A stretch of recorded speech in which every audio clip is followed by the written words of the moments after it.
अस्सलाम वालेकुम दोस्तों। आज का हमारा पहला दिन है और 9th क्लास का पहला चैप्टर हम स्टार्ट कर रहे हैं जिसका नाम है मैट्रिक्स एंड डिटर्मिनेंट्स।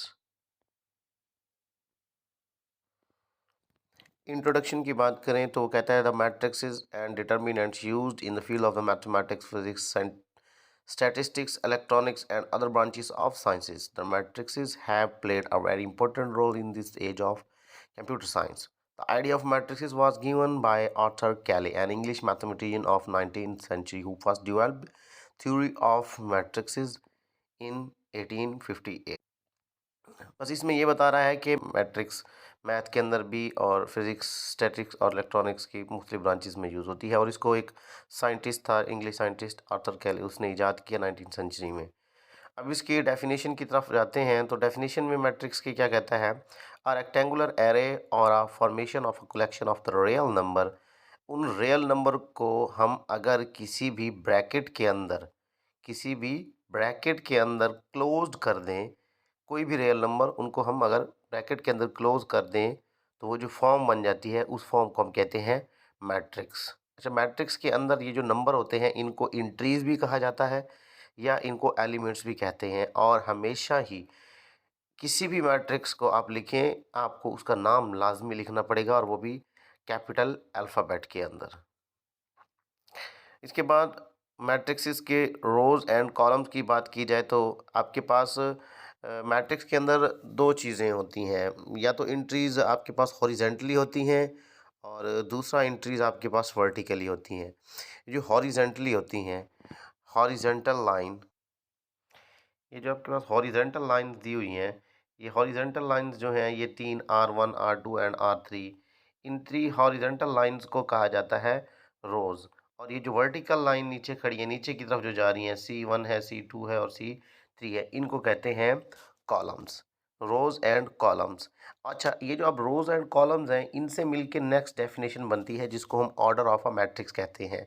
मतलब अगर किसी भी मैट्रिक्स के अंदर जो नंबर ऑफ रोज़ हैं वो बाय नंबर ऑफ कॉलम लिख दें तो वो उस मैट्रिक्स का ऑर्डर बन जाता है। लेट्स सपोज आपको डेफिनेशन के तौर पर दिखा रहा है कि ऑर्डर ऑफ अ मैट्रिक्स क्या है, the number of rows and columns in the matrix specifies its order. If a matrix M has M rows and N columns then M is said to be of order M by N. Let's suppose नीचे जो example है उसमें क्या कहता है, अच्छा, ये जो नीचे एग्जाम्पल है उसमें कहता है कि आपके पास एक मैट्रिक्स है जिसका नाम एम है, उसमें 1 2 3 एंड 1 0 2 है।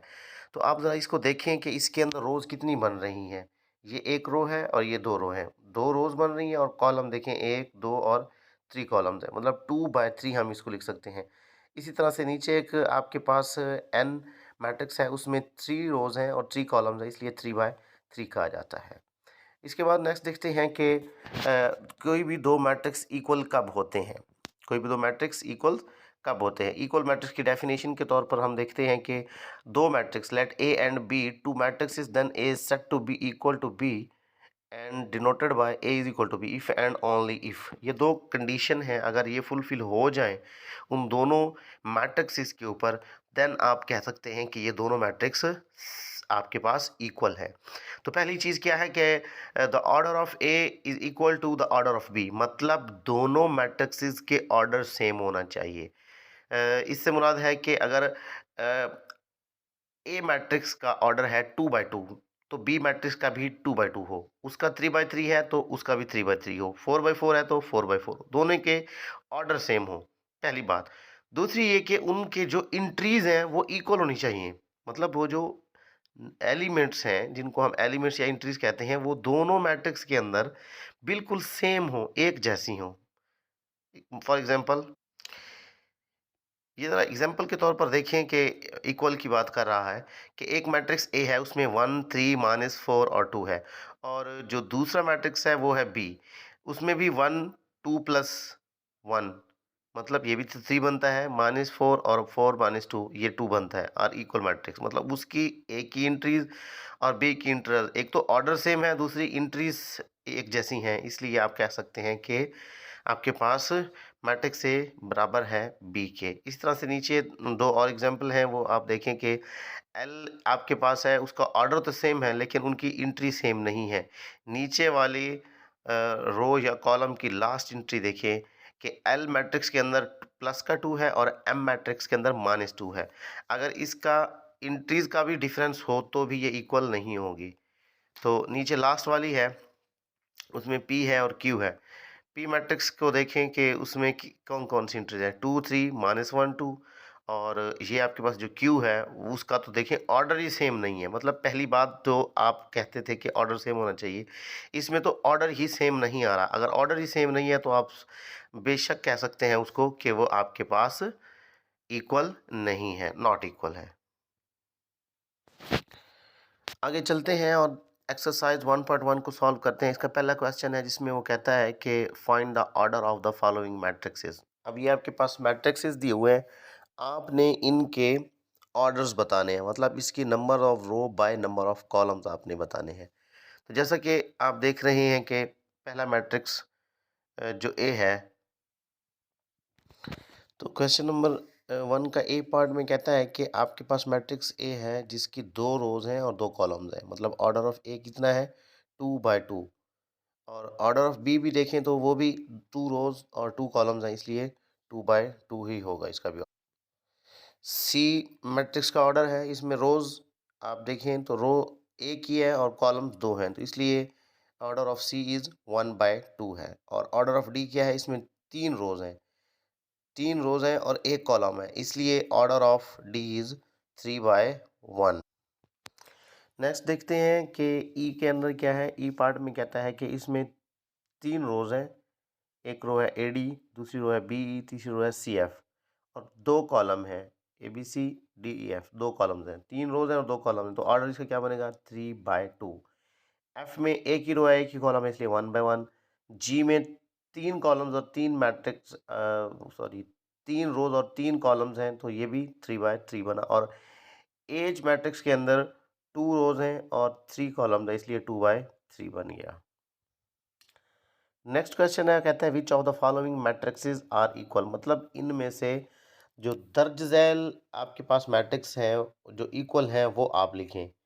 तो मैट्रिक्सेस दिए हुए हैं, आपने देखना है कि कौन से ऐसे मैट्रिक्स हैं जिनकी सबसे पहले तो ये देखना है कि उनके ऑर्डर सेम हो और दूसरी बात ये देखनी है कि उनकी आपके पास नंबर ऑफ एलिमेंट भी सेम ही होना चाहिए और उनके जो एंट्रीज हैं वो एक जैसी होनी चाहिए। तो ये एक आपके पास मैट्रिक्स ए है जिसमें 1/1 आपके पास उसका ऑर्डर है और उसकी एंट्री जो है वो 3 है। तो सी मैट्रिक्स ऐसा है जिसकी एंट्री भी 3 है और ये ऑर्डर इसका 1/1 है। इसलिए ए नीचे आंसर के अंदर देखें, इक्वल मैट्रिक्सेस आर एसी, सबसे पहला एसी है, फिर बी के साथ आई को मिलाएं, मतलब जी बी की जो ऑर्डर और एंट्री हैं वही आपके पास आई की एंट्री और ऑर्डर होगा। उसी तरह से ई को देखें, एच को देखें और जी को देखें, इन तीनों की ऑर्डर भी सेम है और एंट्री भी सेम है, सेम एज एफ एंड जी। इनकी एंट्रीज भी सेम है और ऑर्डर भी सेम है। क्वेश्चन नंबर 3 में कहता है कि find the value of A B C and D which satisfy the matrix equation. वो कह रहा है कि आपके पास ये जो वैल्यू है ए बी सी डी की, अगर ये आप निकालते हैं तो फिर ये आपके पास जो नीचे मैट्रिक्स की जो फॉर्म दी हुई है ये दोनों बराबर होंगे। मतलब आपके पास ये इक्वल जो लिखे हुए हैं, इसका मतलब तो यही बनता है ना कि आपके पास इन दोनों मैट्रिक्स का ऑर्डर भी सेम होना चाहिए, मतलब उसकी रोज़ और कॉलम भी सेम होनी चाहिए और सेकेंडली ये कि इसकी एंट्रीज भी सेम होनी चाहिए। यही डेफिनेशन है इक्वल मैट्रिक्स की। अब जब देखें कि इक्वल मैट्रिक्स है, अगर उसने खुद ही दे दिया है कि इक्वल है, तो इसलिए इसकी पहली एंट्री मतलब ए प्लस सी पहली एंट्री है और इक्वल की दूसरी साइड वाले मैट्रिक्स की भी पहली एंट्री है, तो वो 0 है, तो उन दोनों को इक्वल रख देंगे। इसी तरह से a plus 2b is equal to -7 हो जाएगा। अब तीसरी एंट्री देखें, c -1 है जो कि बराबर है 3 के और 4d-6 is equal to 2d है। अब क्वेश्चन इक्वेशन नंबर 3 को यूज़ करते हुए चले तो उसमें c -1 इज इक्वल टू 3 है, तो -1 इक्वल के दूसरी साइड पे जाएगा तो +1 हो जाएगा, तो c इज इक्वल टू 4, एक वैल्यू तो मिल गई। अब c इज इक्वल टू 4 को अगर इक्वेशन नंबर 4 में पुट करें, c इज इक्वल टू 4, तो वहाँ से हमें देखें क्या मिलता है, 4d 2d is equal to 6। मतलब क्या है कहने का मतलब ये है कि 6 जो माइनस का है इक्वल की दूसरी साइड पे जाके प्लस का हो जाएगा 6, और ये जो 2d है इक्वल की दूसरी साइड पे वो इधर आके माइनस हो जाएगा। तो इस तरह से फ्रॉम इक्वेशन 4 से 4d minus 2d equal to 6 हो जाएगा। 4d में से 2d गया, 2d बच गया इक्वल टू 6, तो d यहाँ पे रहेगा, 2 नीचे जाके डिवाइड हो जाएगा, तो 6/2 है। तो इसका मतलब है कि आप इसको कंप्लीट डिवाइड कर सकते हैं। 2 1 2 2 3 6, तो d की वैल्यू 3 आ गई आपके पास। Put the value of c, अब हमारे पास c की जो वैल्यू हमने इक्वेशन नंबर 4 में निकाली थी, उनकी put the value of c is equal to 4 in equation j।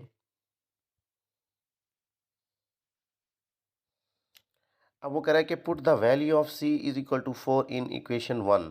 तो इक्वेशन 1 में आपके पास था a plus C is equal to 0, तो उस a प्लस सी की जगह पे c की वैल्यू जो है 4 वो पुट कर दी, तो a की वैल्यू यहाँ से आ जाएगी a इज इक्वल टू -4, क्योंकि 4 प्लस का इक्वल की दूसरी जाके माइनस हो जाएगा। इसी तरह से अब ये इक्वेशन 2 को देखें, तो इक्वेशन 2 के अंदर आपके पास है जी, तो इक्वेशन नंबर 2 के अंदर है a plus 2b is equal to -7। तो a की वैल्यू जो वैल्यू अभी आपने निकाली है -4, वो a की जगह पे पुट करें, तो -4 plus 2b is equal to -7, -7 उधर रहेगा, -4 उधर जाके प्लस का हो जाएगा। तो यहाँ से 2b इज इक्वल टू -3, तो b की ओरिजिनल वैल्यू क्या आ जाएगा, -3/2। तो यहाँ पे आज हमारी एक्सरसाइज 1.1 कंप्लीट होती है। हमें इजाज़त दीजिए। वीडियो देखने के लिए बहुत शुक्रिया। सब्सक्राइब करें और बेल आइकॉन का बटन दबाएं। Thank you. अल्लाह हाफिज़।